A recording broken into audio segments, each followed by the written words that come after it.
Okay, so, we're diving into this built for greatness, built for God movement, right? You guys sent in some super interesting stuff about it. Yeah, it's a BFG movement. BFG movement, that's right. And we're looking specifically at chapter 2 from their handbook, which, it's kind of this Christian take on the Tao Te Ching, exploring these dualities and all that. And then we've got their sections on renewal, how to approach all this, the mindset, the aims, the practice, and then even respond, how all this connects to different religious traditions. It's a lot to unpack. Yeah, that's pretty cool. Yeah, so we're going to try to, pull out those key insights, help you guys really grasp what they're getting at here and why it might actually matter to you. Sound good? Sounds like a plan. All right, so chapter 2. Embracing dualities. They start off with a pretty bold statement, right? If beauty is recognized in the world, then ugliness arises. If good is recognized in the world, then bad arises. Boom, right off the bat. What hits you first about that? Well, I think it just shows, right away how relative everything is. It's not like good and bad just exist out there on their own. Yeah. But the minute you go, oh, that's good, well, now bad has to exist too, right? Yeah. To make sense of it, to compare it to, they kind of create each other just by existing. It's like you can't have one without the other. Exactly. It's not like this battle between the two. It's more about how we're even thinking about it, Totally. And they go right to the Bible with this, like Genesis 1:1-5, the whole light and darkness thing. Right from the beginning. Yeah. That's a pretty fundamental duality right there in the heart of Christian thought, isn't it? Yeah, absolutely. Like setting the stage from the very first moment. Yeah. And then the chapter lists all these other dualities. Spirit and flesh, difficult and easy, long and short, high and low, even music and tone. Front and back. It's like everything's defined by its opposite. And they're not just sitting there next to each other. The chapter says they form each other, define one another, are measured against each other, contrast, harmonize, and follow. It's a very interconnected view of things. Like everything exists in relation to everything else. Everything's connected. And then they connect this to, Jesus, right? Yeah. Christ embodying both divinity and humanity. Like, how does that fit into all this? Well, I mean, the incarnation, right. Jesus being fully God, fully human. That's always been a huge mystery in Christianity. Yeah. And when you see it through this lens of dualities, it's almost like a new way to appreciate the central idea. Yeah. Showing how these completely different aspects can exist together, even define each other in one being. So that's our foundation, this whole duality thing. And then they move to the example of the Son of God, and there are some lines that really make you think. Achieves his purpose, but not by his own actions. Conveys the teachings, but not by his own words. Holds all things together, but not by controlling. What jumps out at you the most there? Humility, totally. Yeah. And complete reliance on God's will. It's not about him, it's about acting because it's in line with a bigger purpose. Not because you want the credit. Exactly. Yeah. And they even quote John 5:19-20, where Jesus says, I can do nothing on my own. I only do what I see the Father doing. It's like a partnership, letting go of that need to be in control. It's almost paradoxical, isn't it? Creating without possessing, serving without seeking glory, fulfilling promises without claiming them as his own.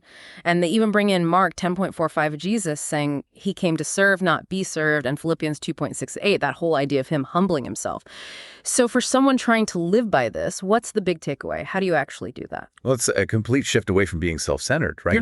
To live in tune with God and will, you have to serve others with humility and without expecting anything back, trusting that ultimately it's not up to you. It's a tough one. Yeah, it's a huge challenge to that human need to be in control and get the credit, but it's at the heart of what they're saying. Absolutely. So we've got this whole embrace the duality thing. We've got Christ's example of selflessness. And then they transition into renewal and they lay out this structure, the MAP, mindset, aim, practice. So let's start with mindset and the first element, the interdependence of opposites, which echoes that first line we talked about. How are they saying we should shift our thinking here? So it's about accepting that these opposites, they just exist together. It's part of a bigger divine plan. Yeah. They're not there to cause conflict, but to define each other, to give each other meaning. Right. And it's both sides, the good and the bad, that help us grow, understand things better. They connect this to Romans 5.3-4, where it talks about finding glory in suffering. Because suffering produces perseverance, character, hope, all that. Exactly. Even the negative stuff has a purpose in our growth. So it's not about avoiding the hard things. It's about seeing what you can learn from them. Right. Like without darkness, you wouldn't even know what light is. Totally. It's a whole new way of looking at things. Yeah.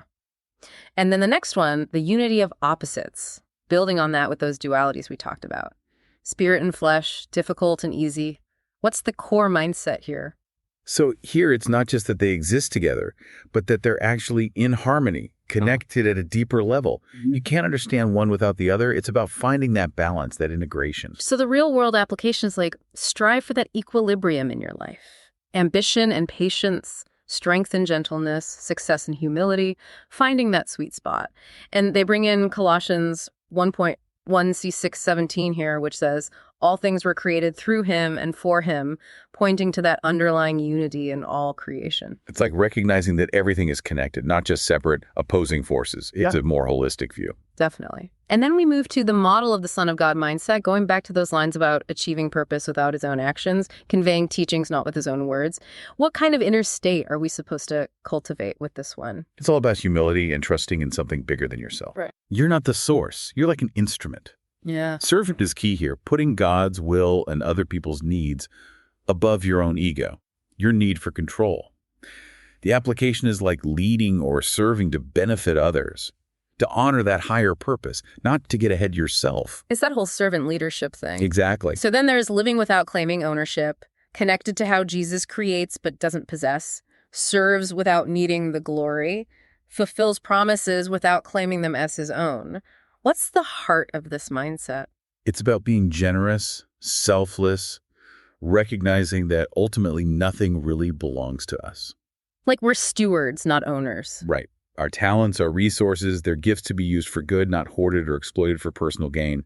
The idea is to share freely without expecting anything in return. Give it away. Give it away. And the last one under mindset is the result of living without claiming. They have that line, since he does not claim anything, nothing is ever lost. What kind of inner state should we be aiming for here? It's about trusting that a higher power will provide, recognizing that when you act selflessly, what really matters eternally, it's safe. It lasts. It lasts. The application here is about finding peace and contentment in doing good for others, trusting that your efforts are seen and valued, even if it's not obvious right now.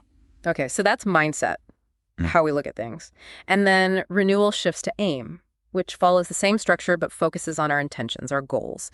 So aim the interdependence of opposites. What are we supposed to be aiming for here? So the goal is to really understand and embrace that balance between the opposites, to actively look for wisdom and insight in both the good and the bad stuff life throws at you. It's not just accepting it's there, it's actively seeking it out. Right. It's like, okay, there's a lesson here, even in this tough situation.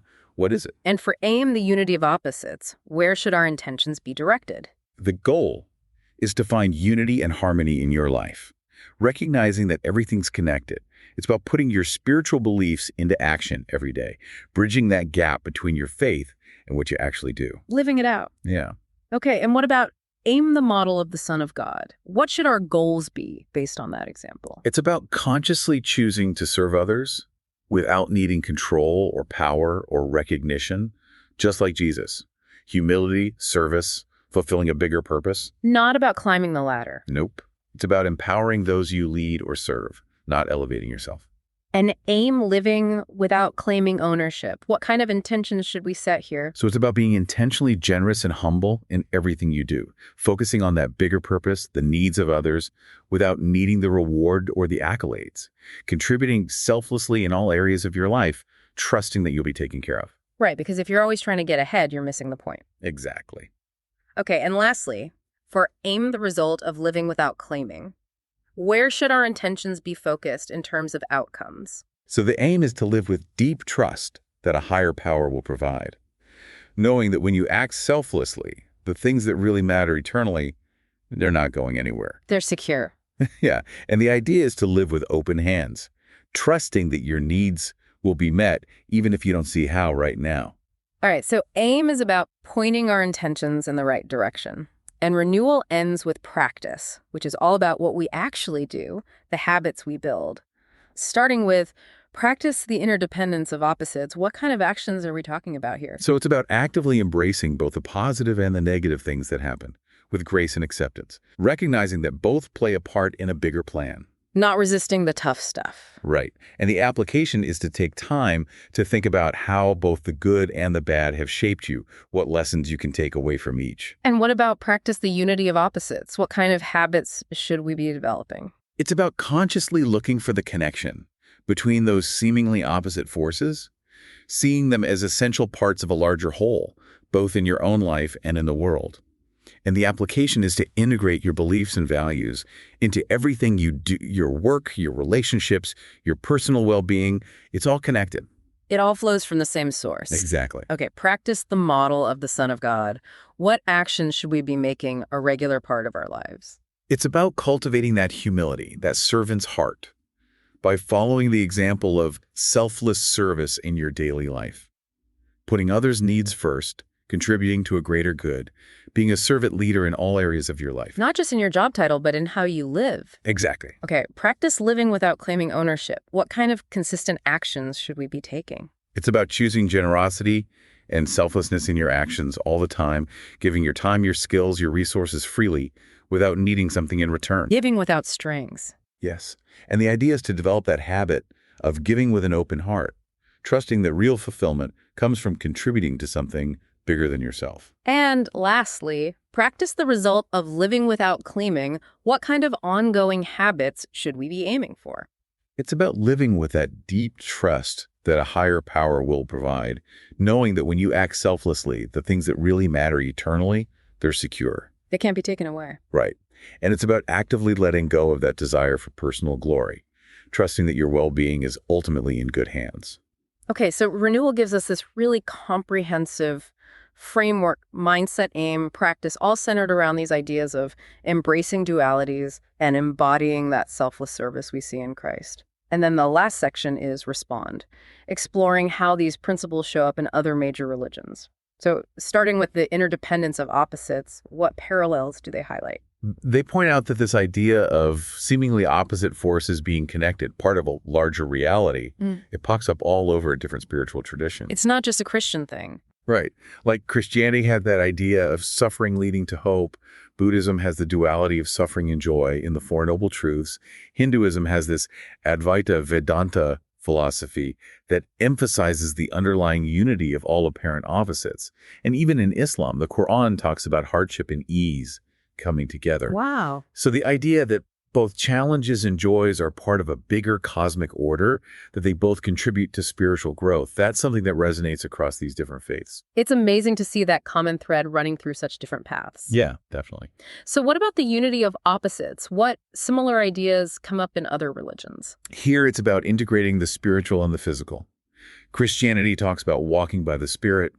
Buddhism has the middle way, avoiding extremes. Hinduism has karma yoga, integrating your worldly duties with spiritual practice. And Islam emphasizes taqwa, this conscious awareness of and harmony between the material and the spiritual. So it's about finding that balance, not going to extremes, living a life that includes both the spiritual and the practical. Right, a holistic approach. And then there's the model of the Son of God. What about those themes of selfless leadership or enlightened figures? What do we see in other religions? So they draw parallels to figures like Buddha, who taught compassion and detachment, Krishna, who in the Bhagavad Gita advocates for selfless action, and the Prophet Muhammad, whose leadership was all about service and humility. And these are all presented as echoes of Jesus's model, right? Achieving a higher purpose through humility and service, not power and control. Exactly. It's a theme that runs through these different traditions. Okay. And living without claiming ownership, what about that idea of non-attachment or selfless giving? What connections are there across religions? Serving without being attached to personal gain, that's a big one across the board. Christianity has its teachings on humility. Buddhism has non-attachment at its core. Hinduism have karma yoga, stressing selfless action without concern for personal reward. And Islam emphasizes giving for the sake of God, not for recognition. It's all about the intention. Yeah, it's the selfless giving, the intention behind it that matters. Right. And finally, the result of living without claiming. What universal truths do they point to about the outcomes of a selfless life? So the idea that nothing is truly lost when you live without that selfish attachment, it's another one that shows up in different forms across different faiths. They compare it to Christianity's teaching on losing your life to find it, Buddhism's focus on letting go of the ego, Hinduism's call to surrender the ego to a higher power, and Islam's promise of ease following hardship.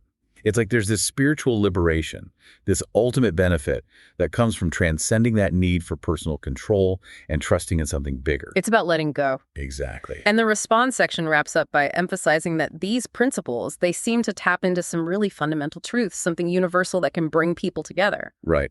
By recognizing these shared values, we can have better conversations, develop a deeper appreciation for the wisdom that goes beyond any one religion or culture. It's a more inclusive view of spiritual growth and what it means to be human. So we've come to the end of our deep dive. We've explored this chapter on embracing dualities, its connection to Christ's example of selfless service, the renewal framework for applying these ideas, and how these principles show up in other major world religions. It's been a pretty deep look at interconnectedness and selfless living. It has. And the big takeaway is that we're called to move beyond that simplistic either-or thinking, to embrace the way seemingly opposite forces actually work together. It's about balance, humility, service, and trust in something bigger than ourselves. So for you listening, as you think about all this, here's something to consider. How can you embrace those seemingly opposite forces in your own life? Whether it's dealing with challenges, understanding your relationships, or even seeing different perspectives in the world, how can that shift in thinking lead to a deeper sense of meaning and connection for you? Something to think about. Thanks for joining us on this journey. Thanks for having me.